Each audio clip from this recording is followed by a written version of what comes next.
Драмскиот аматерски фестивал во Кочани заврши во саботата со испитната представа на студентите по режија, трета година на Факултетот за драмски уметности од Скопје и со доделувањето на наградите беше спуштена завесата на 49-тото издание на ДАФ.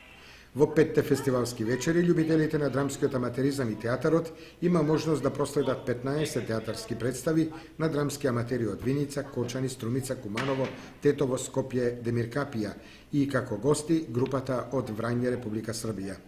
Учествува околу 300 драмски аматери кои прикажаа представи за деца, за возрастни и експериментални представи, со што го задоволија вкусот на малобројната публика која редовно ги следеше представите од годинешниот ДАФ. Проследувачите на овој фестивал ќе кажат дека годинава фестивалот во целост ги оправда очекувањата, но остана отворено прашањето зошто салата во Центарот за култура во Кочани постојано беше полупразна. Одделни наши сограѓани реагираа на наплатата на цената на влезниот билет од символични 50 денари, а други пак забележуваа зошто влезот не беше слободен. Организаторот на ДАФ во една изјава за телевизија Кочани истакна дека секој денар е добре дојден, па и денарот собран од влезните билети од публиката.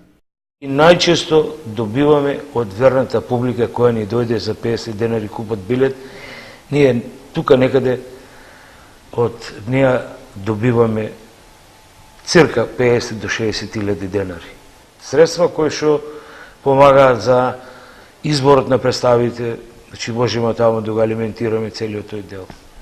Иако не се работи за кој знае колку голема сума на пари, сепак од ДАФ истакнуваат и тие се добредојдени во буџетот на фестивалот. А кочанската публика која има сенс за театарот годинава на ДАФ потврди. Од кои причини не знаеме, но останува организациониот одбор на фестивалот, анализирајќи го годинешниот ДАФ, да смогне сили и да се соочи со состојбата која беше присутна на фестивалот. Вака и до година, кога ДАФ одбележува 50 години од постоењето, може да се случи истата работа. Салата да остане полупразна, без присуство на публиката. Кочани и ДАФ не го заслужуваат тоа.